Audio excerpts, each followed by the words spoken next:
కూడా పాకిస్తాన్ ఎందుకు తాలిబాన్ మీద ఆఫ్ఘాన్ మీద యుద్ధం చేసింది?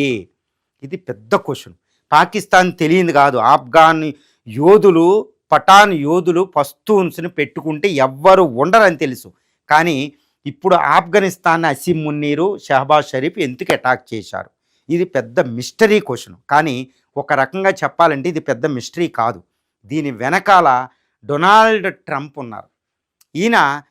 ఈయనకి 2-3 నెలలకు ముందు ఆఫ్ఘనిస్తాన్లో బగ్రామ్ ఎయిర్పోర్ట్ని తాలిబాన్ని మళ్ళీ నాకు ఇచ్చేయండి, అమెరికా డెవలప్ చేసింది తాలిబాన్ మీద అటాక్ చేసినప్పుడు ఈ బగ్రామ్ ఎయిర్పోర్ట్కి దగ్గరలోనే చైనా అణ్వాయుధాలు దాచింది, చైనాకి దగ్గరగా ఉంది, బగ్రామ్ ఎయిర్పోర్ట్ నాకు ఇమ్మంటే తాలిబాన్ తిరస్కరించింది. మేము ఇవ్వము, అవసరమైతే ఇండియాకి ఇస్తామంటూ ఇండియాతో సంబంధాలు పెంచుకుంది.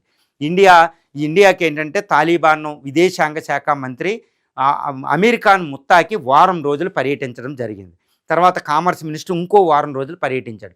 పాకిస్తాన్కి వ్యతిరేకంగా మనం ఏంటంటే తాలిబాన్ ప్రభుత్వం, ఆఫ్ఘాన్ ప్రభుత్వం ఇండియా అద్భుతమైన సంబంధాలు పెట్టుకుంటుంది. బాగ్రామ్ ఎయిర్పోర్ట్ ఇండియాకు వచ్చేలా ఉంది. ఆల్రెడీ ఇండియా అన్ని కార్యక్రమాలని ఆఫ్ఘాన్తో పెంచుకుంది. ఇది పాకిస్తాన్ దూరం చేసింది. ఇప్పుడు పాకిస్తాన్